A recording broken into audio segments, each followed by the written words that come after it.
My name is Clayton Freeman, and I am doing my research project on Wrigley Field.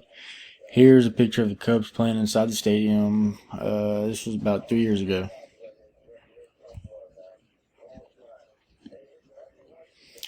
Here's a picture of Wrigley Field on game day where the fans are lined up outside and are ready to get into the gates. It was built on site of a former theological seminary. It's the most renowned address in baseball history in an urban neighborhood. On game days, the atmosphere is comparable to a block party. The stadium has seen Babe's called shot, Gabby's home run in the Gloman, and the Curse of the Billy Goat, and it is a must-see tourist spot in Chicago, Illinois.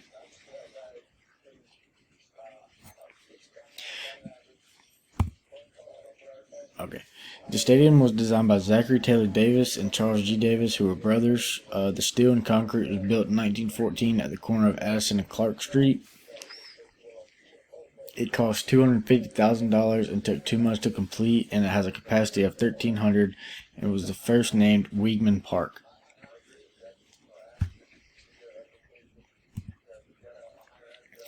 It was then changed to Wrigley Field in 1926 to honor William Wrigley Jr., who was the owner.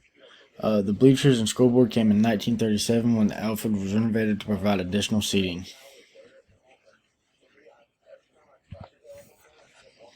The first reconstruction happened in 1914, where the outfield wall was pushed back to decrease home runs and an upper deck was added.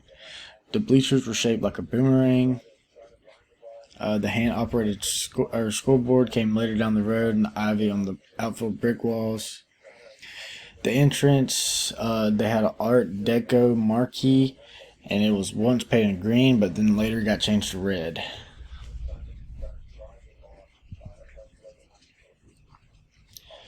The neighborhood names Wrigley Neighborhood names like Wrigley likely become more developed. It opposed to some changes due to the large residential area. The 1988, the Cubs were allowed to finally have lights and play night games. In 2015, a massive jumbotron was added, and the residents had strong objectives to that. Later, hotels would start forming under the construction sites.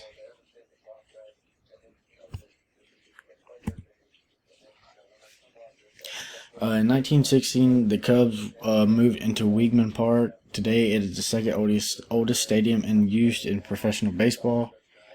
During the 1910 to the 1920s era, the team had little success, winning NL titles in 1910 and 18. From 1929 to 38, the Cubs dominated the NL, winning pennants in 1929, 32, 35, and 38, behind the strong center fielder Jack Wilson, catcher Gabby Hartnett, and second baseman Roger Hornsby. The 1932 World Series is home to the legendary moment of Babe Ruth calling his shot. He pointed the bat out to center field, and he then later in that bat hit it to that exact spot. William Wrigley never hesitated to spend money on expansion and upkeep the park.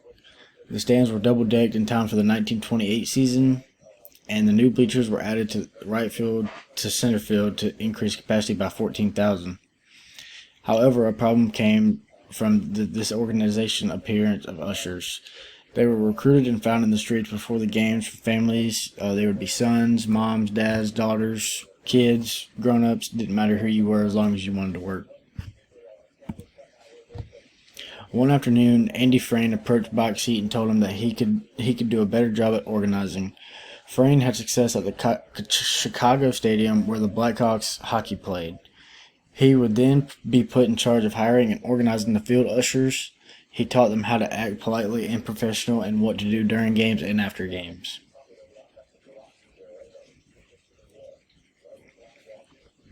He gave them blue and gold uniforms, instructed them in how to act. He expanded his business to ballparks and stadiums around the country. The company that bears his name still flourishes to this day. The 1929 World Series was the first one at Wrigley Field. The opponent was the Philadelphia Athletics. They beat the Cubs within 5 games. the Philadelphia Athletics won that year. The team would later finish close second in 1930 in a year where offense exploded around professional baseball. Hack Wilson was one of the best hitters ever. During a game in 1931, the Cubs' Gabby Hart was caught pictured smiling, leaning over a wall in front of the box seats, the first row up against the field. In the seats are well-known gangster Al Capone and his son Sonny. As you can see in the picture, he is signing a baseball for what looks like Al Capone. The son of William Wrigley would take over the profession of the field in 1932 due to his death. They always took great care of the park and kept it in prestige shape. He was also a clever marketer. By doing so, he knew he could draw paying crowds to an afternoon of baseball in the sunshine, even if the team on the field wasn't the best and they weren't going to win. Crowds would still come out and pay to watch some baseball. The main entrance at the corner of Addison and Clark is noted as one of the neon Art Deco marquee with the words Wrigley Field, home of the Chicago Cubs. It was blue lettering, but in 1965 it was repainted in red and white, and it's still existent to this day.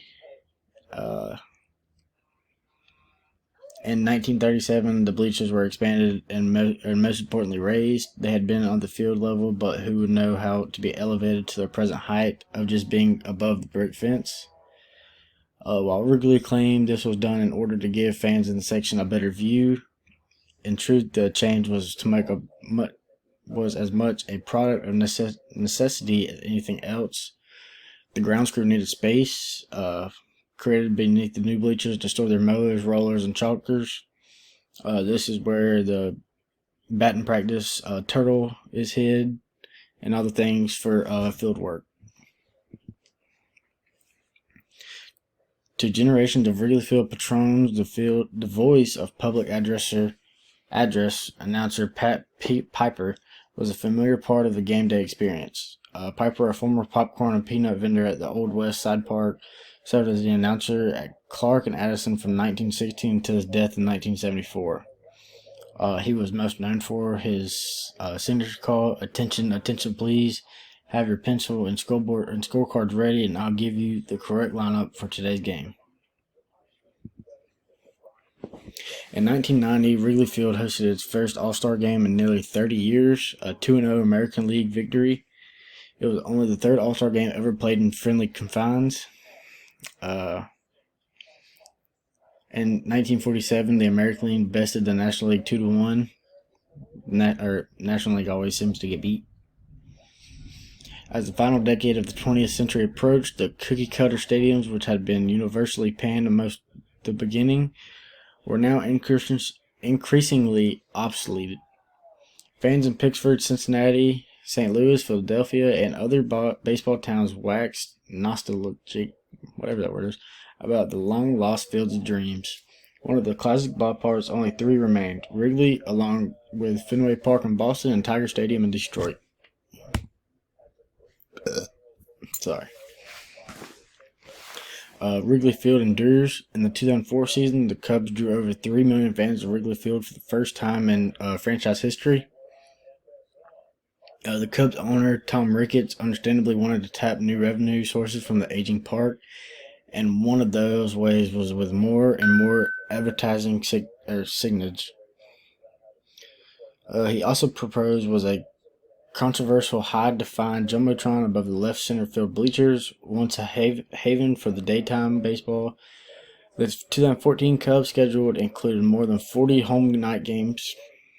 Ricketts insisted that in order for the Cubs to win a World Series, Wrigley Field would have to be transformed into a thoroughly modern venue.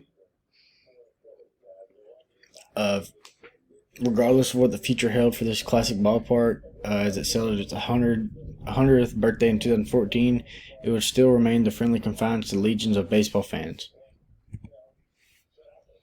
And that's it. That's just my resource page. And that's it.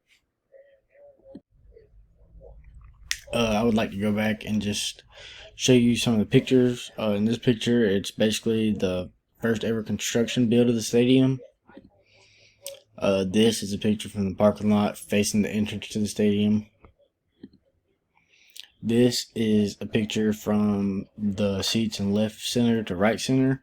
It's the new seats that they built, or when was it? In 1928. This is additional seating. This is not a part of the original build. This is a picture of Andy Frayne up in the bleachers being basically the usher supervisor. That's the picture we already talked about of, who was it? Of Hack Wilson. No, Gabby Harnett. This is him seen talking to Al Capone and his son. This is a picture of everybody lined up outside Wrigley Field, right outside the gates. This is a picture from when the field got redesigned, a little bit more capacity. As you can see, more people that they even had to have, street directors to direct the flow of traffic. This is Pat Piper, one of the famous announcers for the Cubs. And here's a signed baseball from Pat Piper, who was the announcer. This is the stadium up to date. This is how it looks if you would go to it now. As you can see, a lot has changed. Expectedly more seating, a lot more seating. Modern updates, stuff like that. And this gives you a little bit of the view of what's behind the stadium, of the neighborhood and the city. And that's it.